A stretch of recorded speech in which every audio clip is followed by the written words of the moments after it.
Have you ever been to a really fun party? Maybe with balloons, music, and people dancing around? Now imagine a party that never ends, where everyone is laughing, singing, and even acting out silly plays on stage. Sounds pretty awesome, right? Well, the ancient Greeks had a god whose job was to bring joy, fun, and sometimes a little wildness to people's lives. His name was Dionysus. Dionysus was one of the younger gods of Olympus. He was the god of wine, theater, and celebration, basically the king of fun. He didn't carry a thunderbolt like Zeus or a trident like Poseidon. Instead, Dionysus often carried a magical staff wrapped in ivy and topped with a pine cone, called a thyrsus. Cool name, right? His father was Zeus, the king of the gods, but his mother wasn't a goddess. She was a human woman named Semele. That made Dionysus a little different from the other gods, and his journey to Olympus wasn't easy. But once he made it, he became a favorite of both gods and mortals, because he brought happiness, music, and creativity. One famous story about Dionysus begins with his unusual birth. Hera, Zeus's wife, was jealous of Semele. She tricked Semele into asking Zeus to show his true godly form, but no mortal could survive seeing Zeus's lightning and power. Sadly, Semele died.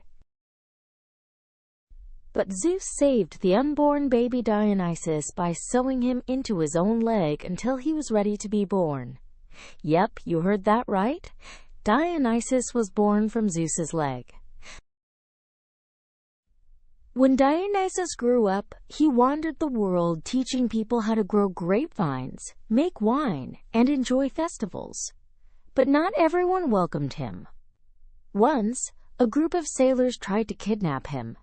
Bad idea. Dionysus transformed their ship into a jungle of vines and turned the sailors into dolphins so they'd never cause trouble again. From then on, people respected his powers. So what does Dionysus have to do with you? Well, think about the last time you and your friends played a silly game, put on a funny skit, or laughed until your stomach hurt. That's Dionysus's spirit right there. He reminds us that life isn't just about chores, homework, or being serious. It's also about joy, creativity, and play. Now, let's look at the science behind Dionysus's world. Grapes, the fruit connected to Dionysus, are amazing little science factories. When grapes are left to sit, tiny yeast organisms, kind of like invisible kitchen helpers, turn the sugar in the grapes into bubbles and different flavors. That's how grape juice can turn into wine.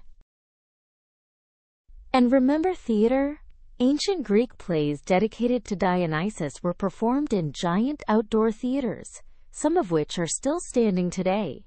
Scientists who study sound, called acousticians, have found that the design of those stone theaters was so smart that even someone whispering on stage could be heard by thousands of people sitting way in the back. No microphones needed. If Dionysus were alive today, imagine the tools he'd use to spread fun. Instead of grapevines, maybe he'd grow special plants on a space station to feed astronauts on Mars. Instead of open-air theaters, maybe he'd host giant virtual reality plays where kids around the world could log in and act together. And those dolphins he created from sailors? Maybe in the future, scientists will invent robot dolphins that clean the ocean and help protect sea life. Dionysus's mix of creativity and transformation fits perfectly with the way humans keep inventing new ways to celebrate and explore. So what did we learn about Dionysus? He was the god of celebration, theater, and joy, born in a very unusual way, but loved for bringing fun to the world. His myths remind us that life isn't just about rules and seriousness. It's also about laughter, creativity, and connection. So next time you're laughing with friends, putting on a play, or imagining the future, remember Dionysus, the god who reminds us to have fun. Bye for now, and keep your imagination dancing.